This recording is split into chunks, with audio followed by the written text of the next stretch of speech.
जी हाँ दोस्तों, आपने एकदम सही सुना। अगर आप अपने कूलर के पैड में घास लगाने जा रहे हैं तो यह गलती कभी मत करना, जो गलती इस वीडियो में मैं आप लोगों को बताने वाला हूं, वरना आपका कूलर का हवा और कूलिंग कम हो सकता है। तो दोस्तों, इस वीडियो में मैं आप लोगों को कूलर में खस या घास लगाने का एकदम सही तरीका बताने वाला हूं, स्टेप बाय स्टेप। तो नमस्कार दोस्तों, मेरा नाम है अमर और आप देख रहे हैं हमारा यूट्यूब चैनल मैकेनिकल सर्च। तो दोस्तों, वीडियो अच्छा लगे तो लाइक करें झट से। इसी तरह का वीडियो और भी देखना चाहते हैं तो हमारे चैनल को कीजिए सब्सक्राइब और लगे रहे डट के, क्योंकि हमारा एक्सप्लेन करने का अंदाज होता है थोड़ा हटके। तो चलो दोस्तों, वीडियो स्टार्ट करते हैं फटाक से।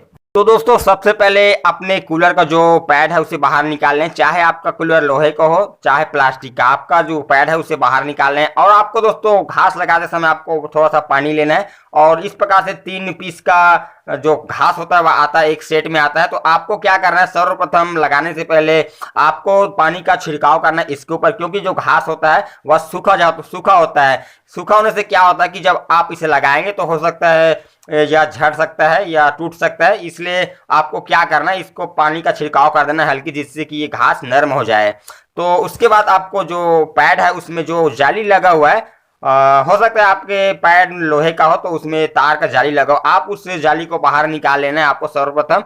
तो दोस्तों, इस तरह से हमने जो तीनों पैड है उसमें का जो जाली है उसे बाहर निकाल लिए हैं। अब दोस्तों, हम सबसे पहले जो बड़ा वाला पैड है उसमें घास लगाने के लिए आपको बताएंगे, उसके बाद आपको छोटे वाले जो पैड है उसमें घास लगाने के लिए बताएंगे। तो दोस्तों, हम इसका जो जाली उसे यहाँ पर साइड में रख लेते हैं। अब दोस्तों क्या करना है, जो एक सेट को आपको यहाँ पर बराबर रख लेना है जी, जो पैड है उसमें। तो आपको चारों ओर से जो जहाँ तक इसका सीमा है, जहाँ तक लास्ट है वहां तक आपको बराबर सेट कर देना इस तरह से। तो दोस्तों, मैं आपको बताऊंगा कि यहीं पर कई लोग गलती करते, कई लोग दिखाते हैं कि जो पूरा सेट होता है उसको पूरा सेट को आपको लगा देते हैं। आप देख सकते हैं कितना मोटा हो रहा है, आपको आर से पार आपको हल्की सी भी इसमें होल नजर नहीं आ रहा है। तो दोस्तों, यहीं पर लोग गलती करते हैं, पूरी की पूरी सेट को एक बार में लगा देते हैं।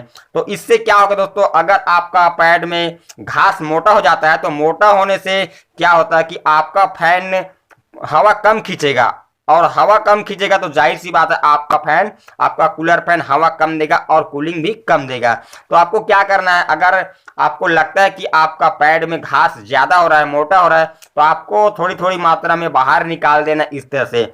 आपको ध्यान रखना है, आपका जो जब पैड लगा रहे हैं, घास लगा रहे हैं, तो ज्यादा मोटा नहीं होना चाहिए और ना ही ज्यादा पतला होना चाहिए। आपको अनुमान लगाना है कि इतना मोटा लगाना है कि आप पैड को इस पार से उस पार देखेंगे तो आपको हल्की हल्की होल आपको देखने में मिल रहा हो, आपको इतना मोटा लगाना है। तो इस तरह से आपको हाथों के साथ पूरी चारों ओर सेट कर देना है।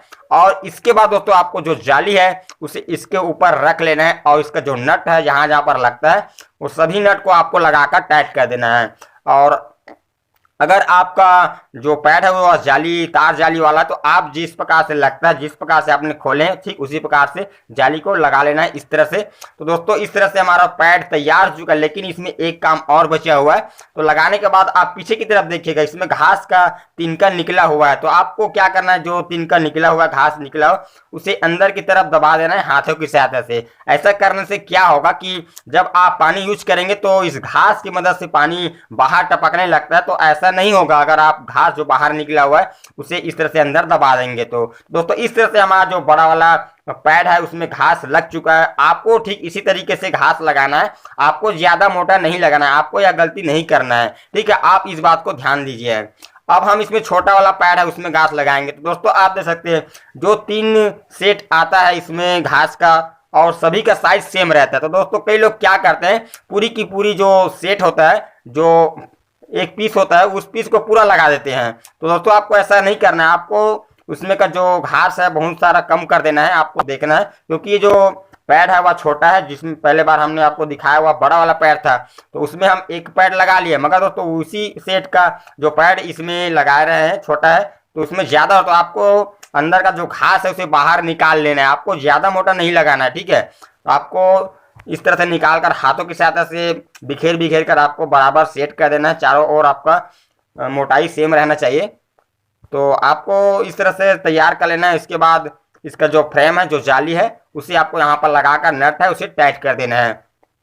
दोस्तों ऐसा होता है कि अगर आप मोटा लगा देते हैं घास को तो शुरुआत में हो सकता है आपको दिक्कत नहीं होता है 1-2 महीने, उसके बाद जब घास पुराना होता है तो उसमें धूल कण बैठ जाते हैं, जिससे कि उस समय आपका जो पैड होता है एकदम पैक हो जाता है, जिससे कि आपका कूलर हवा बहुत ही कम खींचता है और इस कारण से आपका कूलर हवा भी कम देता है और कूलिंग भी कम देता है। तो दोस्तों इसलिए आपको घास लगाते समय हमेशा ध्यान रखना है, आपको ज़्यादा मोटा नहीं लगाना है और ना ही ज़्यादा पतला लगाना है। आपको इतना मोटा लगाना है कि आप पैड को इस पार से उस पार देखें तो आपको हल्की हल्की होल दिखाई दे। तो इस प्रकार से आपको पैड होता है उसमें घास लगाना है। तो दोस्तों इस तरह से हमने आपको छोटा और बड़ा दोनों पैड में घास लगाकर दिखा दिए हैं। तो चलिए दोस्तों मिलते हैं नेक्स्ट वीडियो में एक और नई इंटरेस्टिंग वीडियो के साथ। तब तक के लिए जय हिंद, जय भारत, वंदे मातरम।